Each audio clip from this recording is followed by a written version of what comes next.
About 35 years ago, I got obsessed with a simple question. What makes the difference in the quality of people's lives? What makes some people leaders and other people followers? What makes most people talk about a dream and never follow through, and other people, just a small percentage, kick ass, take names. You can throw any obstacle at them, they find a way to break through. What's the difference? And when I first grew up, I grew up very poor financially. I grew up in a very tough environment. When I met my fourth father, I said, Mom, I'm confused. I was confused because I always loved people, just my nature. But when I was in high school, I was not the most popular kid in school. In fact, the most popular kid in school treated me like hell. He was so vicious and mean. I thought, what makes that guy popular? So it made me obsessed to want to know why people's lives turn out so differently. And my first answer, growing up poor with no great role models, was, well, some people are just lucky. They grew up in a family where everybody loves each other and they stay together. You know, some people are lucky. They grew up in a family and everybody's educated, and so they work hard to educate their kids. Or some people are lucky. They grew up in a family with lots of money, so they have resources to travel and learn and expand and do whatever they want. And as much as I wanted to believe that story, that some people are just lucky, that they had a better family, when you pay attention and you're even slightly honest with yourself, that story doesn't hold up, does it? Because when you look around, what happens to people that were truly given everything and they don't have to work for it? What happens to the person who's born and they got total love and support from their family? They have total financial abundance. They don't have to worry about it whatsoever. They got all the great education. What happens to the majority of those?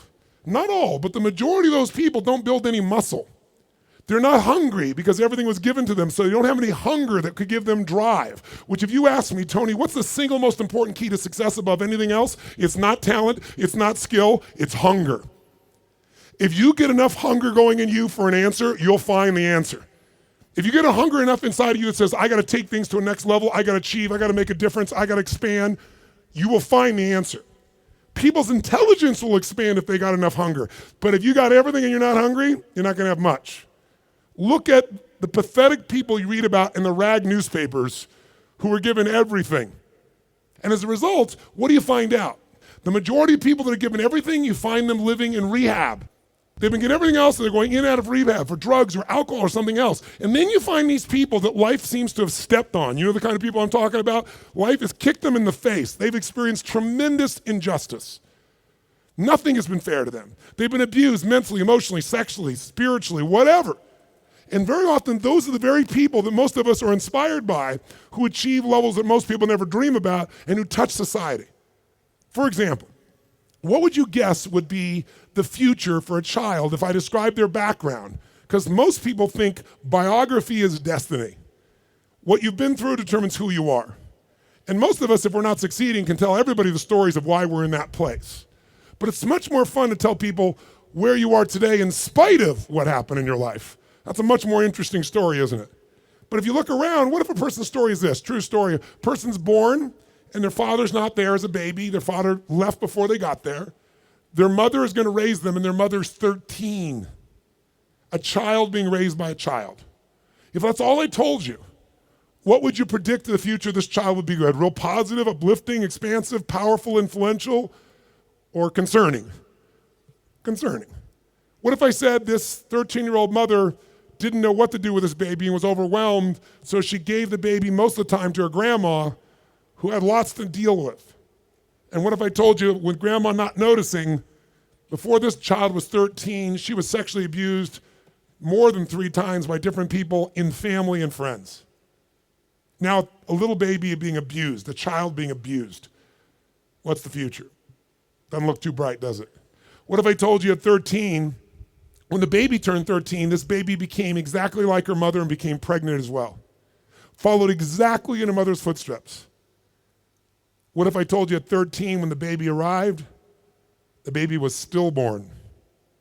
The baby died at birth. What would that do to an adult mom having a baby, much less a 13-year-old child? What if I told you the kid went a little crazy with her behavior, got so outrageous and out of control, they put her in an institution, but fortunately the institution didn't have enough beds, so they couldn't keep her there more than a few days, and they finally released her to a man who claimed to be her father, who she'd not met. By now I'm sure you figured out whose story this is. Who is it? This is Oprah Winfrey's story. Oprah Winfrey went through all that we just said, plus she was African American at a time in the US when the President of the United States was not African American, and when many people in the US did not judge people by their character, they judged them by their color based on nothing whatsoever. This woman has become one of the most influential people in the world, females on the planet, and that's her story. So the reason is, whatever story you're being told about the economy, whatever story you're being told around you, you have to be so aware not to buy into a limiting story. Either someone else telling you that or you telling yourself that. And I'll tell you something, it's gotten worse as the years gone by, and I think the US has been the leader in it, and I'm not attacking my country, it's interesting what's happened in my country in the last 2 decades. Some of you may be old enough to remember 20 years ago when things started to change, because America likes to export their stories. So I think many of you, if you're around then, can remember there was a story of 2 young men who killed their parents in Los Angeles. Their names were the Menendez brothers. Does anybody here remember that story, the Menendez brothers? Keep your hands up so I can see a sense. Yeah, quite a few of you can remember the story. If you didn't know the story, it's about these 2 young men. They killed their parents, their mother and father, at point blank range with a shotgun, murdered them in cold blood. But when they went to a jury trial, the jury couldn't decide. They admitted they did it. They admitted it.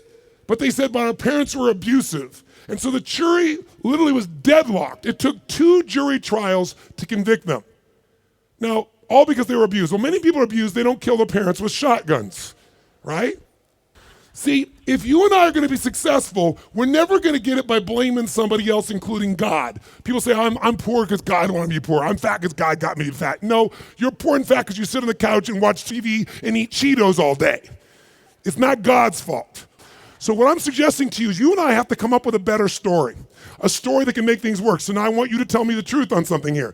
Tell me right now, who here in this room has ever failed to accomplish something that really mattered to you?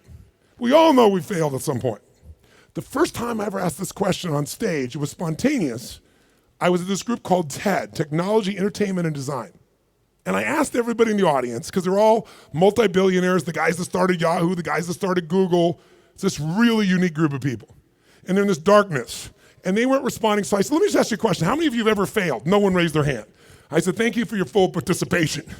How many of you have ever failed? They all raised their hand. I said, great. When you failed in the past, why did you fail? And this is where you hear people's story. Remember why I'm telling you this? Because I want to tell you right now, you might write down something. Change your story, change your life. We all have a story about why we are where we are. If you're not where you want to be in your life, in some area, like maybe your body's great, but your finances aren't, or your finances great, but your relationship sucks, or doesn't, or whatever, the bottom line is, you've got a story why it's that way. And the story we tell ourselves protects us from pain. It gives us a reason why it's not our fault, or it's going to be okay in the future. But the story that protects you also imprisons you. It keeps you from changing your life. So in order to create a change in your life, you really truly got to change your story. You got to shift your story. You got to find a story that's going to empower you, a story that's going to strengthen you, a story that will push you beyond anything you've ever done in the past. So the story most people have, and that they had at this TED piece was, I said, why have you failed in the past? Didn't have the money, didn't have enough time, didn't have the right resources, didn't know the right people, didn't have the right contacts, didn't have the technology. Some people said we had a lousy leader. The leader said I had lousy people. Right? Isn't this stuff that people tell you? And then in the darkness, I heard this voice say, I didn't have enough Supreme Court justices. And I looked into the dark room down there in the front row, and it's Vice President Al Gore, who lost to George Bush, and the whole crowd, I was in Northern California, and it was a Democratic crowd, so they all stood up and cheered like crazy. And when they're done cheering, I just stood there and I said, that's one way to explain why you didn't become President of the United States. You didn't have enough Supreme Court justices. But I might suggest there might be a different reason. And everybody was like quiet, going, what's he going to say? And I said, let's look at everybody else first. Those of you who told me you don't have the money, you don't have the time, you don't have the education, you didn't have the right people, didn't have the right skills, didn't have the right technology, you didn't have the right Supreme Court justices or enough of them. I would submit to you, you've all told me the reason you failed is you didn't have the resources. Time is a resource. Money is a resource. Technology is a resource. Knowing the right people is a resource. And I said to the audience, here's my experience working with the most successful people on the face of the planet, athletes, presidents of the United States, multi-billionaires. Here's what I know from them. Resources are never the real problem. A lack of resourcefulness is the real problem. I'll say it again. Lacking the resources is not the problem. Lacking resourcefulness is the real problem. What I mean by that is very simple. The ultimate resource is human emotion. What starts wars? Is it logic? Hell no, it's emotion. What makes you get married or get divorced? It's emotion. What will make you stay up all night, work to build your business? Emotion. What will make you give up? Emotion. If you don't master your emotion, if you don't become resourceful, then you're gonna think the problem is resources. Because I'm here to tell you, every great person I know didn't have the resources, but they got them because they're resourceful. And what that means is, if you're creative enough, creativity is an emotional resource, can you find an answer to the problem, yes or no? If you're determined enough, can you find the money that you don't have? Can you find it, yes or no? If you care enough and get other people to care with you, can you get them to help you, yes or no? If you are bold enough, if you're strong enough, if you're disciplined enough, can you get yourself to do things other people cannot find a way to do, yes or no? See, the ultimate resource is resourcefulness. And I tell you that, my friends, because I grew up with no resources, but I became very resourceful. And that's why I have the privilege to be with you today. And I said, so are you, Mr. Vice President? I watched you speak last night, and the previous night he'd spoken to this Who's Who crowd, and he had spoken on the inconvenient truth. And it was the first time he did that speech that they made into a movie. And he was so passionate. And you never saw him passionate, but he was passionate. He grabbed everybody. People liked him, people didn't like him.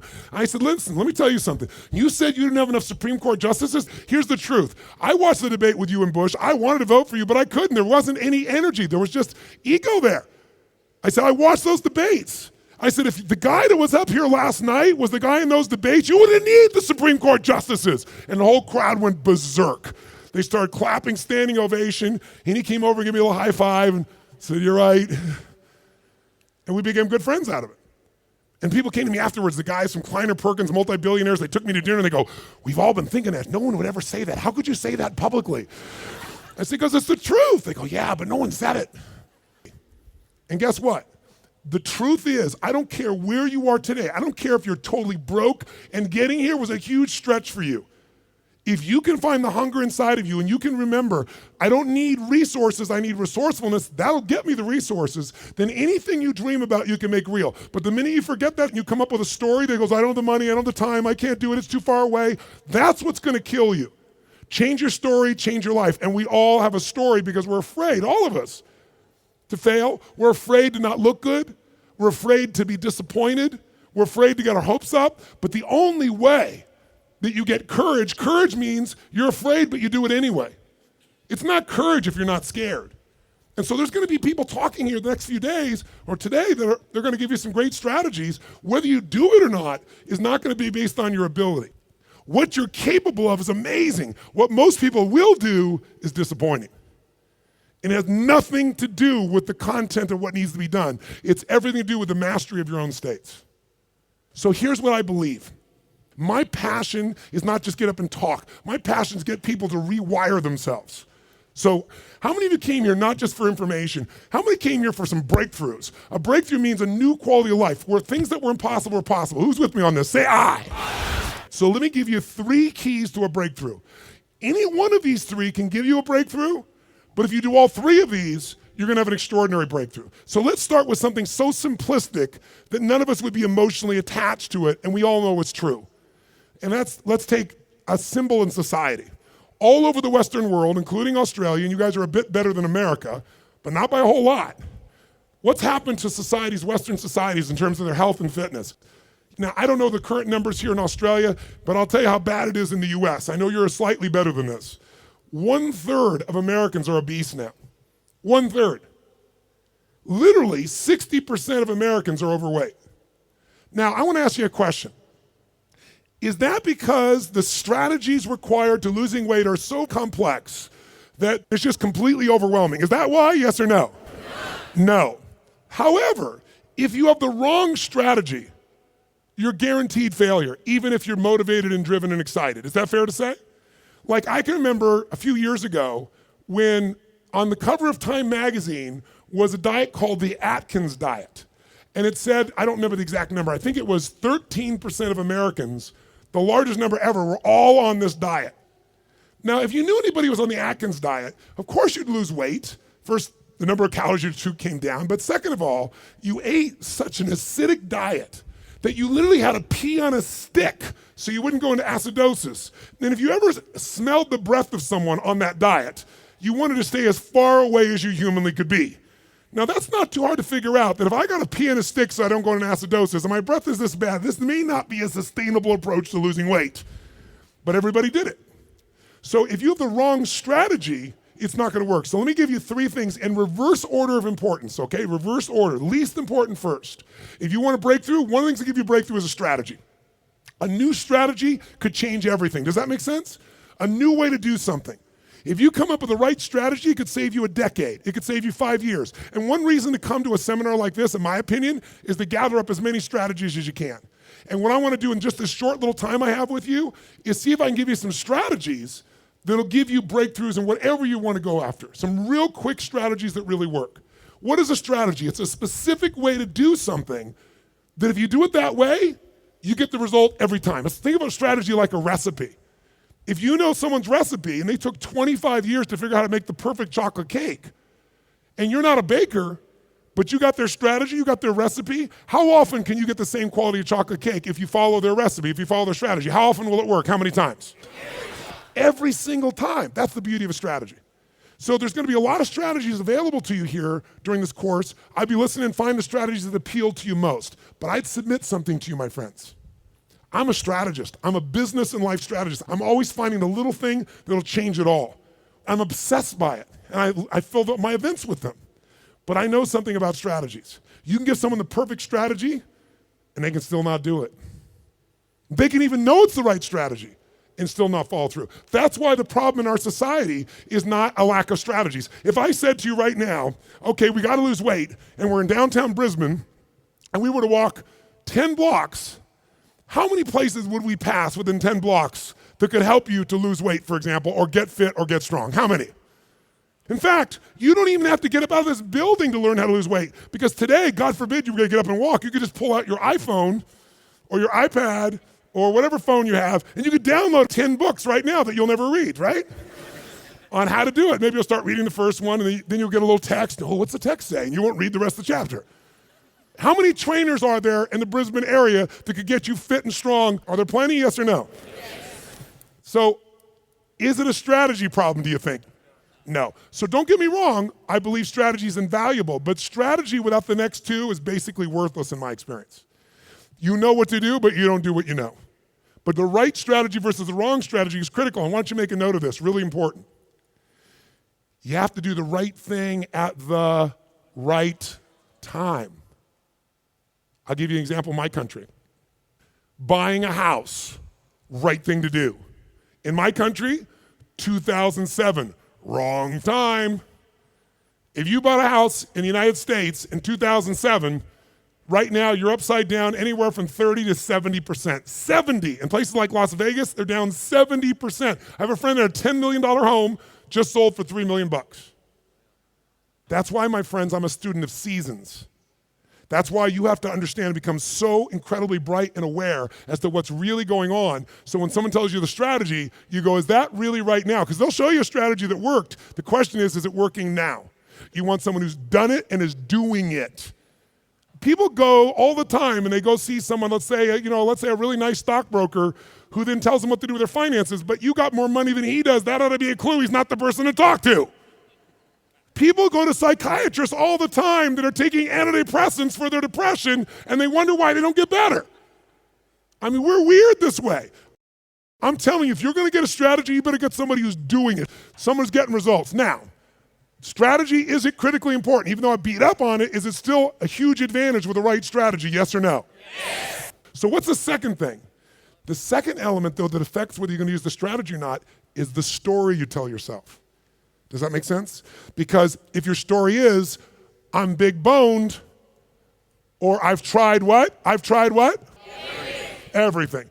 If you tried everything, you'd have the answer. Right? But when people say I tried everything, what does that do? It makes your brain go, see, I've tried everything. There's no reason to try anymore. It's not my fault. I'm just big boned. I just have low metabolism. right? It's just, I've always been this way. And by the way, people's stories are often true, but they're not effective. It may be true that you have low metabolism. It may be true that you're big bone, but that's not why you're fat. It's because you're doing nothing to change your metabolism. Make sense? Or I don't have a relationship with a great man or great woman because all the good ones are gone. Or they're gay and I'm not, or I'm gay and they're not, something of that nature, right? Isn't that a common story people tell themselves? And what does the story do? It kills your hunger, it kills your drive, it gives you a reason not to face the discomfort. We've all lived in a society that has trained us since we're this tall now. Most of you, by the time you're 21, saw 2 million commercials and had to instantly get out of pain. Instantly out of pain. You know what the problem with getting out of pain is? It takes away the purpose of drive. How many of you know somebody who takes antidepressants right now and they're still depressed? That's because they have the same story. Even though they changed their biochemistry, the same story brings them to that lousy place. If your story is, I don't have the resources, that story is going to kill your future. If your story is, I can get any resource I want if I find a way to add enough what? Value to other people's lives, then you can get the resources. It's so amazing. I don't know, because in Australia you don't have a lot of places to go. I know there's a few, but how many of you in this room ski or snowboard? In skiing or snowboarding, if you take up the sport and you get on a really vicious hill, what they call a black diamond hill, there's edges where if you don't stop, you go to the edge and you'll die. And what happens is when you're brand new and you're starting to skid out of control, most people slam themselves on the ground and try to hang on to the hill for dear life. And those are the people that will never master skiing or snowboarding because they let their fear of the edge push them down. The person that goes, I'm gonna dig in, I'm gonna work even harder, I'm gonna carve. It's scary as hell, but I'm gonna stay with it. They learn to carve. Those are the people that have skiing or snowboarding be something they love for the rest of their life. Your story is everything, my friends. And by the way, I'm not lecturing you. I'm sharing with you because I've learned by my own stupidity. That's the only reason I can share this. But you change that story, you'll change your life. Give up the story that limits you. It may even be true. You may have ADD. You may have been abused as a child. It may be true. But that story is not why you don't have great relationships or a great business now. You don't have great relationships or great business now because you're so afraid of trying and failing, you keep telling that story instead of taking action. Third key, the most important key. Because by the way, if you come to somebody and you go, well, I'm big bone, and you go, that's just your story. They're going, I'll show you a story, I'll beat you to a pulp. We have to do this to ourselves. But if you are going to help someone change, including yourself, you need the third element, it's the most important element, and that is you need the right state. State, or Australians call state. State. If you're going to have the right state, then what you have to understand is your state determines how you think and feel. Right? How many of you in this room can remember a time when you got really angry at somebody? Did you ever notice when you're really angry at somebody, suddenly you remember everything they've ever done? Because when you go in that angry state, it makes you take the parts of your brain that relate to a story that supports that state. On the opposite, how many of you in this room can remember a time in your life when you fell head over heels in love with someone out of your mind? How many can remember a time like that? Say I. It's been a long time for some of you. Is that all the, make the sound of head over heels in love. Go ahead, make the sound. Is that short-lived for you? Let's try this. Ever been so head over heels in love you couldn't stop thinking about the person, you wanted to make love to them every moment, you're just dreaming of them, you felt them wanting you, you wanted them, you're out of your mind. Make that sound. What does that sound like? Go ahead. Much better, much better. See, in the beginning of a relationship, when you love somebody, what will you do for them when you love somebody? What will you do? Anything. If they say, would you take out the trash? You go, take out the trash. Right? But after 7 weeks, 7 months, or 7 years, or 70 years, somewhere in that range, something clicks different in you and they go, could you take out the trash? You go, what do I look like, your janitor? And they go, I don't know what it is. We used to have so much passion. Where did it go? I'll give you a clue, write this down. If you do what you did in the beginning of the relationship, in the end of the relationship, there won't be an end. If you do what you did in the beginning of the relationship, in the end of the relationship, then there won't be an end. How long have you two been together? A year. 20 years from now, there'll be no worries for you two. He's got his arm around her. They're snuggling. They're connected. They're in the middle of the seminar learning and they're totally connected. Do what you did in the beginning of the relationship. At the end of the relationship, there won't be an end. It's so simple. That's the difference in state, isn't it? Because when you go in a different state, you come up with a different story about your partner and then you use different strategies that aren't very good. If you're in a great state, great story, great strategies, you tend to maximize. Is this helpful? So tell me, which one of the three here do you think is the one that can screw things up the fastest and can mess things up the most? Which one of these three? Tell me. Story is the one that will sustain the problem. The one that can change everything the fastest is the state. The strategy is useful, don't get me wrong. I live for them. I mean, I can tell you some strategies in business. I've taken companies, I buy them for next to nothing and turn them around, make millions of dollars, just using a couple of little strategies. Some of you will come to my business mastery program, you'll see. I tell people on day one of my business mastery, you come, if today the first day is not worth a minimum of $1 million to you, day one, $1 million minimum, then I'll give you all your money back, plus you get to keep everything out of day one. It's only a 4-day program. My clients are like multi-billion-dollar companies. We've helped turn around HomeX, the largest home builder, to give you an idea, in Mexico. They credit us in the last 2 years to $750 million of increases from what I did with them. That's their words, not mine. Or taking a chiropractor who's got 3 people and doubling his business in 6 months. I've done that with strategies. Simple business strategies where if you don't know the strategy, ignorance is not bliss, ignorance is poverty, ignorance is pain. And the way I got those strategies is I willing to fly anywhere, do anything, spend any amount of money because I knew the value of the strategy. But all that still would have been worthless if I didn't apply it. What got me to apply it was the right story in the right state. If you want to change your story, first thing you got to do is change your state. Does this make sense, yes or no? So now, let's take a look at you and what you want. If you and I want to say, why do people's lives turn out differently than other people? We can come up with one word and I can show you where it is. Decisions.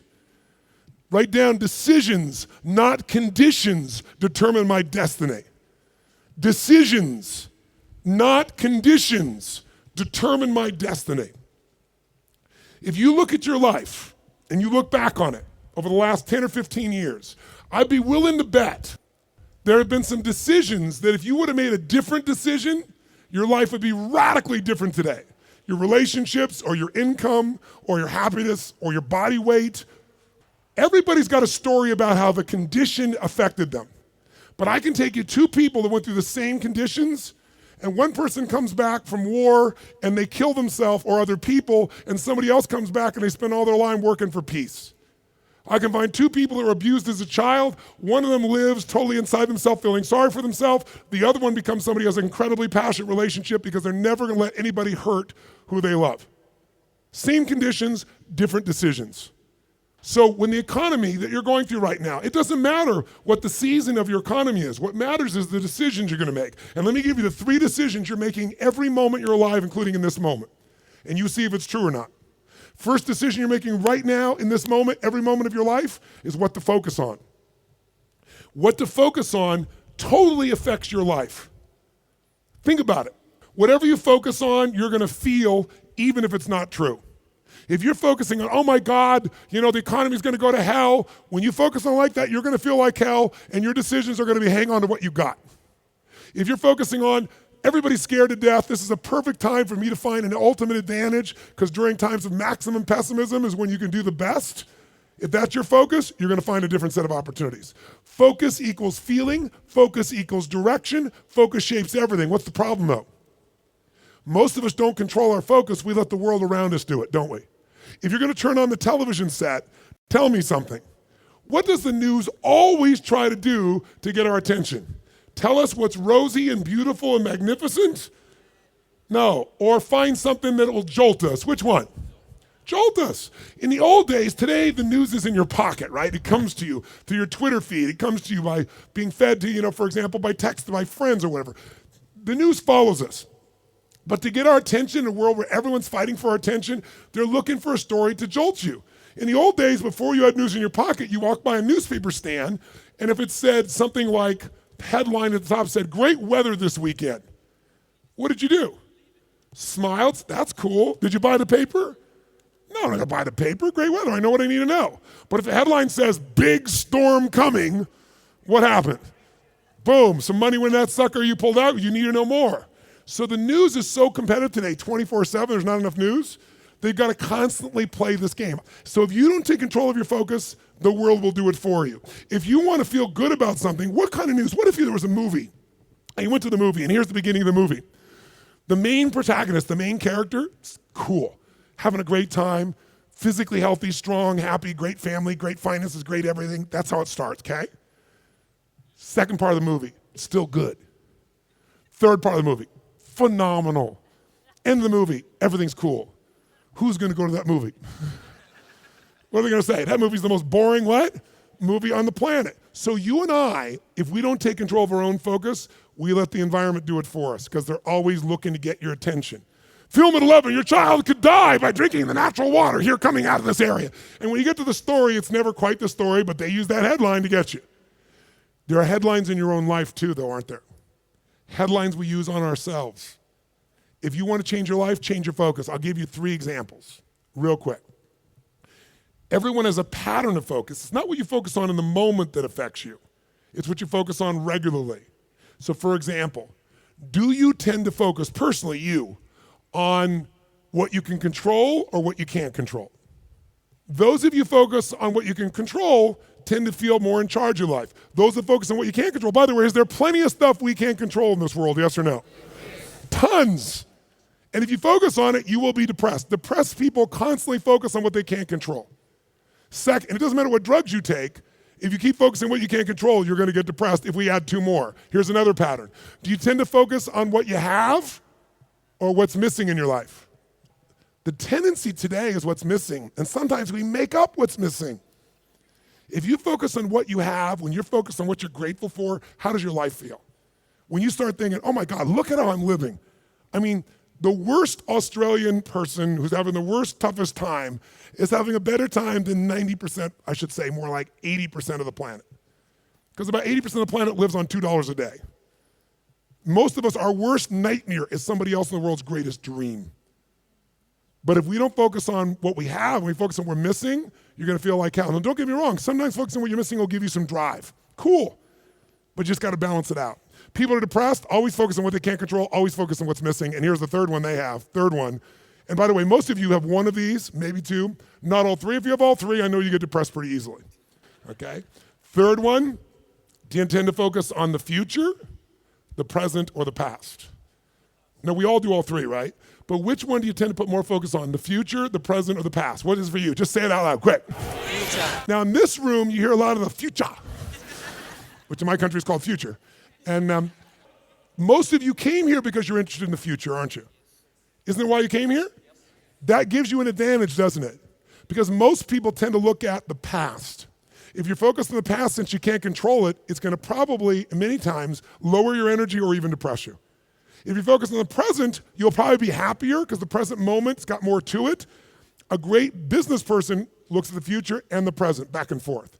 A great happy human being tends to live in the present. A miserable human being tends to live in the past. Now there's some exceptions. If your past is the best part of your life, you might want to spend more time there. But the problem is if you're trying to drive yourself into the future and you're using a rear view mirror called the past, what's gonna happen, my friends? Tell me what's gonna happen. You're gonna crash. You're not gonna go backwards, you're gonna crash. Make sense? So these are just 3. I could give you so many more, and if you decide to come to the seminar, we're not just gonna tell you this, we're gonna work on it, but I wanna at least make you aware of it. So if you catch yourself focusing on what you can't control, go, okay, of course I can't control this, but this is what I am in charge of. This is what I can control. I'm missing this, that may be true, but here's what I do have. That will shift your state, which will then allow you to come up with a better what? Story, which will then get you to possibly be able to use a better strategy.